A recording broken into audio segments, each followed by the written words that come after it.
वो चाहते हैं कि जो आतंकवादी ने अधूरा काम छोड़ा है उसे ये पूरा करना चाहते हैं। इन लोगों पर अगर लगाम नहीं लगाई गई, पता नहीं लगाया गया इनका कि क्या वाकई इनके लिंक है क्या, मैं आपके कैमरे पर कहता हूं कि पाकिस्तान के एजेंडे को आगे बढ़ाने में जो भी लोग रोल कर रहा उसका रिश्ता पाकिस्तान से, उसकी जांच होनी चाहिए, उसकी जांच होनी चाहिए, उसकी भूमिका की जांच होनी चाहिए, उसके बैकग्राउंड की जांच होनी चाहिए कि क्यों हमको आप पाकिस्तानी कहते हैं। वीजा ना पासपोर्ट, आना ना जाना, लेना ना देना, पूरे फेसबुक पर हम लोग सर्च करते टाइम फ्रेंडशिप सिलेक्शन में हमेशा एहतियात रखते हैं कि कोई पाकिस्तानी न घुस जाए, फिर भी घुसता उसकी छटाई करते हैं हम लोग।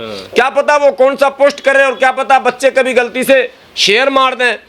बात समझिए, हम लोग इतने जागरूक हैं पाकिस्तान के प्रति, और हम ही को कह रहा तू पाकिस्तान परस्त और कमबख्त, तू खुद एजेंडा वही आगे बढ़ा रहा, तू खुद वही पाकिस्तानी का जो उसकी हार्दिक इच्छा है, उसकी दिली ख्वाहिश है कि यहाँ धर्म युद्ध हो जाए भारत में, वो काम ये कर रहे हैं। या तो बजरंग दल के नाम पर कर रहे हैं, विश्व हिंदू परिषद के नाम पर कर रहे हैं, आरएसएस के नाम पर कर रहे हैं, कौन सेना के नाम, मतलब सेना भी तो इन्होंने बना ली है, इस पर भी प्रतिबंध लगना चाहिए। जो आ रहा है वो सेना बनाया जा रहा है। भारत की सेना क्या कमजोर है क्या?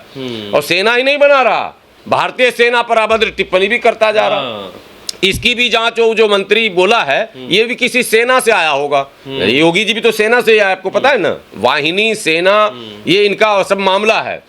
तो ये लोग जो भारत के शान को कम करना चाहते हैं, जो भारत की आन बान शान सेना पर अभद्र टिप्पणी करते हैं, इनके कैरेक्टर की जांच हो। मुझे लगता है वो मंत्री जी भी पाकिस्तान दौरा करके आए हैं कि वो यूट्यूबर जिनका जिक्र आप ज्योति मल्होत्रा का कर रहे हैं बार बार, वो भगवा गमछा भी बांध के कई बार दिखी हैं, वो भगवा दुपट्टा में भी दिखी हैं, राष्ट्रभक्ति का वो पाठ भी पढ़ाती हुई दिखी है। कई उसके वीडियोज अब आ रहे हैं मार्केट में, और वो पाकिस्तान की एम्बेसी में जाकर खाना भी खाते दिख रही हैं, कॉन्सुलेट में जाकर नाश्ता भी चल रहा है, इश्क लाहौर भी लिख रही हैं। तो ये सब चीज़ें, तो मैं एजेंसियों को धन्यवाद देता हूँ, मैं उन्हें मुबारकबाद देता हूँ कि उन्होंने बहुत सही वक्त पर धर दबोचा। लेकिन एक से काम नहीं चलेगा भैया, बहुत सारे लोग हैं इसमें, और ज़रा सबकी परत को खोलिए और कुछ बोलिए प्रधानमंत्री जी इस पर कि ये सब कुछ जो हो रहा पाकिस्तान भारत के नाम पर,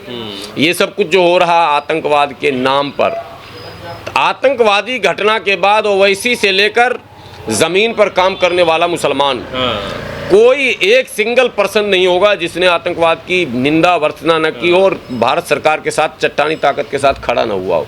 कोई इफबट नहीं हुआ, सभी मुसलमानों का हम सरकार के साथ हैं। हम पाकिस्तान के माने पाकिस्तान को नेस्तनाबूद करना चाहते हैं। हमने तब भी कहा था जंतर मंतर पर एक प्रदर्शन में, शायद आप लोगों ने भी चलाया था, कि 10 लाख हमको दीजिए ना, मात्र 10 लाख पाकिस्तान मिटाओ योजना के तहत 10 लाख मुसलमानों को भेजिए। जिस कुरैशी की बात कर रहे हैं, सोफिया कुरैशी रेजिमेंट ही बना दीजिए। कुरैशी तो बड़े दबंग होते हैं मुसलमानों में, आपको पता है। कुरैशी जो है वो, मैं क्या बोलूं, यूट्यूब पर इसका अपना एक गाइडलाइन होता है, वो डरते उड़ते नहीं है, रात दिन वही देखते रहते हैं मार काट ही। तो मैंने उनको एक रेजिमेंट बनाइए ना भाई, कुरैशी रेजिमेंट बनाइए, देख लीजिए एक बार, आजमाइए ना भाई, ज़्यादा नहीं, कम तादाद में 5, 10, 20 हज़ार ही लीजिए कुरैशी को, कुरैशी रेजिमेंट बनाकर और उस जगह पर खड़ा कीजिए जिस जगह पे सब ज़्यादा पूंछ राजौरी, ये वो जो जहाँ ज़्यादा इन लोग गोलीबारी करता, मारते मारते मारते पैदल ही, अगर इसको कराची तक नहीं पहुँचाया तो आप कहना फिर पैदल ही मारते मारते पहुँचाएगा। वो गोला बारूद मोटरार और कौन कौन नया आजकल आता है जो 2 चक्का, पुराना ज़माना में अंग्रेज़ बैलगाड़ी पे लेके चलता था, ये सारे जो चलाया इन लोगों ने। जब हमारी सेनाएं स्ट्राइक कर रही थी तो ये लोग ज़मीन में घुस के जो है हमारे सिविलियन पर हमले कर रहे थे।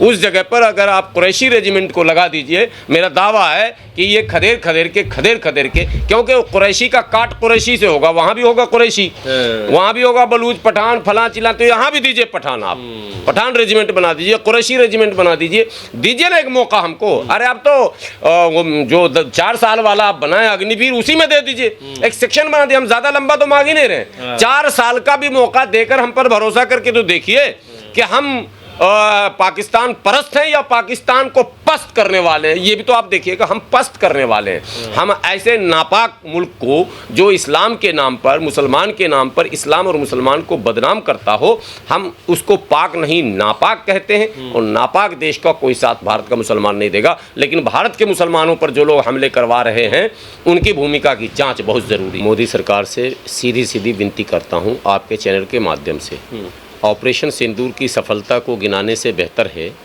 कि ऑपरेशन गद्दारों को करो भारत से दूर, ये ऑपरेशन चलाना बहुत ज़रूरी है।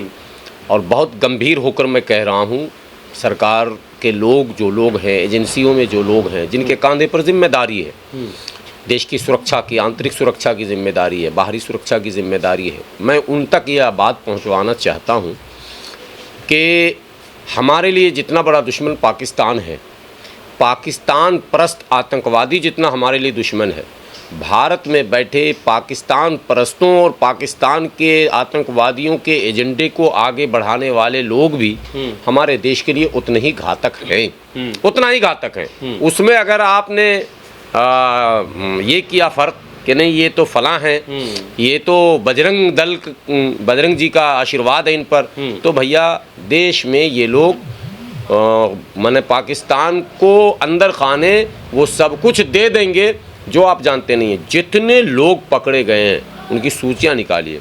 मध्य प्रदेश के तो भाजपा आईटी सेल के नेता पकड़े गए थे, गिरफ्तारी कहाँ छुपा दिए जाते हैं, बात को कहाँ दबा दिया जाता मुझे नहीं पता, लेकिन एबीपी और आज तक जैसे खबरों पर वो चलाया गया जो कि चलाना मना है। यानी जिसमें भाजपा का अहित हो वैसी खबर तो लोग जल्दी चलाते नहीं। लेकिन ये खबर चली कि मध्य प्रदेश में भाजपा के आईटी सेल के माने पदाधिकारी भी गिरफ्तार किए गए जो खबरें लीक किया करते थे, खुफिया जानकारी लीक किया करते। पहली बात है कि खुफिया जानकारी इन लोगों को मिलती कैसे है, सोर्स क्या है। किसी भी यूट्यूबर्स को क्या उसका अप्रोच इतना है कि देश के सामरिक ठिकाने और देश के वो ठिकाने जो दुश्मनों से बचाने के लिए बनाए जाते हैं, वहाँ तक ऐसे लोग कैसे पहुँचते हैं। एक बात, एक रूल, एक नियम ये ज़रूर बनना चाहिए कि कुछ वर्जित क्षेत्र होते हैं, उन क्षेत्रों में कोई पत्रकार भी नहीं जा सकता है, ये होना चाहिए। और मुझे लगता है ऐसा है। फिर क्या कारण है कि ऐसे खुफिया दस्तावेज आईएसआई तक पहुंच जाते हैं, पाकिस्तान की एजेंसियों तक पहुंच जाते हैं, ये तो एक सवाल है। दूसरा उससे भी अहम सवाल है कि पाकिस्तान दौरे पर जो यूट्यूबर्स जाते हैं, आप जा सकते हैं, मैं भी जा सकता हूं, अगर सामान्य स्थिति रही और पॉलिसी आने जाने की बन गई तो लोग जा ही रहे हैं, उनके रिश्तेदारों की भी टोली है, सब कुछ है।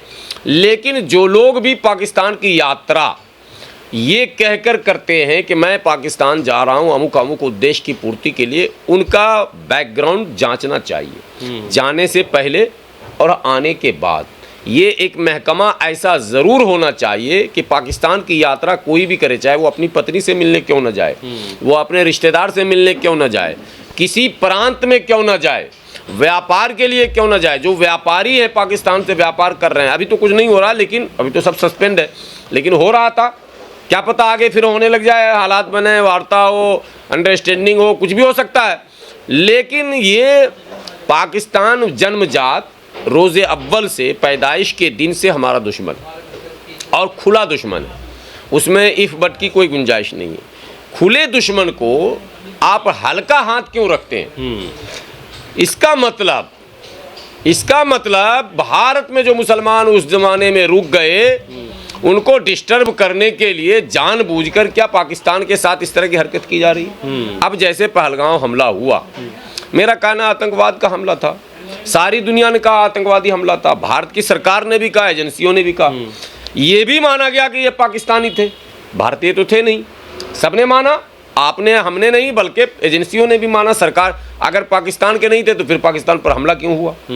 माना आपने, उसको मुजरिम माना आपने कि भाई पाकिस्तान की पुष्टपनाही से, पाकिस्तान के सपोर्ट से ये आतंकवादी आए थे, इसलिए पाकिस्तान स्टेट टेररिस्ट है और उसके ज़रिए ये स्पॉन्सर किया हुआ टेररिस्ट भेजा जाता, तो हमें उसकी कमर तोड़नी है, तो भावलपुर में मार दो, इस्लामाबाद में मारो, सब में मारो, और आपने मारा।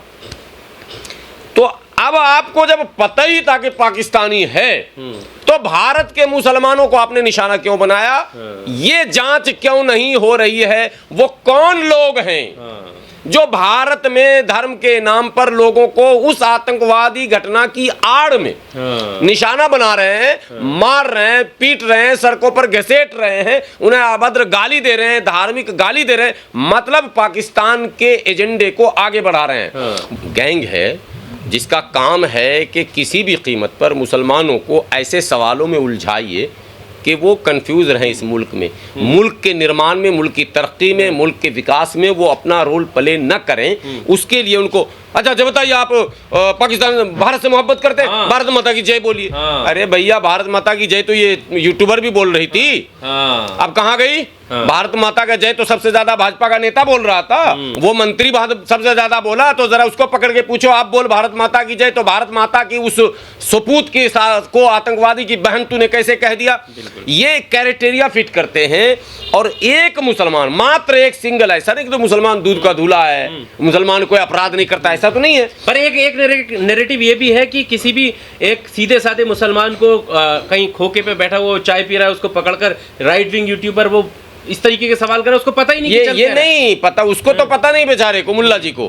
लेकिन ये यूट्यूबर प्लान बना के जाते हैं, ये यूट्यूबर मस्जिदों के गेट पर जाते हैं, ये जानबूझकर ऐसे मौलाना को जिसकी दाढ़ी हो लंबी, इल्म हो छोटी, उसको पकड़ते हैं और उससे ऐसे घुमा फिरा के सवाल करते हैं, वो कंफ्यूज हो जाता, कुछ भी बोलता, फिर उसको वायरल करवाते हैं। एक तो ये, दूसरे जो ये थूकने मूतने वाला आपने वीडियो देखा, मैं फिर आज बोल देता हूँ, एक भी घटना ऐसी नहीं है। मैं एक बड़े चैनल पर मैंने कहा कि आप जो नौकरी कर रहे हो फायदे के लिए नुकसान के लिए? बोले फायदे के लिए। मैंने कहा मैं जो टीवी पर आ रहा हूं फायदे के लिए नुकसान के लिए? बोले फायदे के लिए। मैंने दुनिया में कोई ऐसा आदमी नहीं है जो बगैर फायदे के कुछ करे। आप भी आए यूट्यूब में फायदे के लिए, भाई कुछ वीडियो चलेगा, कुछ ये होगा, प्रमोशन होगा, पैसे आएंगे। बगैर फायदे के वो थूका क्यों? न धर्म इसकी इजाजत देता, न समाज इजाजत दे, इसका मतलब उससे फायदा, न उससे फायदा। एक सवाल। और दूसरा मैंने सवाल दागा कि वो थूकने वाला मुल्ला को जमीन खा गई या आसमान उठा लिया? है कहाँ? क्यों नहीं है कहाँ? किसी चैनल पर खींच के क्यों नहीं लाए बैठाने? जेल क्यों नहीं ले गए? सजा क्यों नहीं दिए? मतलब साफ है कि किसी अरे गहरे अननोन पर्सन को मुल्ला खाली होना चाहिए, दाढ़ी रखा होना चाहिए। वो बेचारा मजदूर भी हो सकता है, वो रिक्शा पूरल भी हो सकता है, वो सब्जी बेचने वाला भी हो सकता है, फल बेचने वाला भी हो सकता है। इन लोग उस पर फील्डिंग करते हैं। बोले मुल्ला जी कितना कमाते हो फल बेचकर? बोले हुजूर 500। बोला मैं एक दिन में 50,000 दूंगा, बस एक सेब उठाओ और थोड़ा सा थूक के ऐसे कर दो, इतना सा काम कर दो। मुल्ला जी बोले बल्ले बल्ले यार, इतना सा काम, वो सेब फेंक देंगे हम बाद में उठा के, या धो लेंगे। मुल्ला जी तो खा भी लेते, गरीब आदमी को क्या ये सब चीज से मतलब? वो करवाया जाता। उनका मकसद होता है इस्लाम को, मुसलमान को सोशल बदनाम कर देना। उनका मकसद पूरा हो गया। मुल्ला जी का मकसद 50,000 का था, वो पूरा हो गया। यही हो रहा है इस देश में। तो मुसलमान हो, हिंदू हो, सिख हो, ईसाई हो, बौद्धिस्ट हो, जैनी हो, कोई भी हो, मैं बार बार कह रहा हूँ, जो राष्ट्रवाद की बात करते हैं उनसे मैं कह रहा हूँ, राष्ट्रवाद शब्दों में नहीं, उनके मैंने एक्टिविटी से दिखना चाहिए राष्ट्रवाद। राष्ट्रवाद का मतलब क्या है? राष्ट्रवाद का मतलब है कि हम और आप भाई हैं। आप हिंदू हैं, मैं मुसलमान हूँ, लेकिन राष्ट्रीय स्तर पर हम दोनों भाई हैं। तो एक भाई को अगर कोई दुख पहुंचा रहा तो दूसरा भाई उसके साथ खड़ा होगा, या वही भाई उसको पीटेगा राष्ट्रवाद के नाम पर। ये कौन सा राष्ट्रवाद है? अगर भारत माँ है तो भारत माँ की जो भी पूत हैं सब भाई हैं, सबके साथ भाई जैसा व्यवहार करो, तब मैं मानूंगा कि भारत माँ की जय का नारा जो तुम लगाते हो वो सही लगाते हो।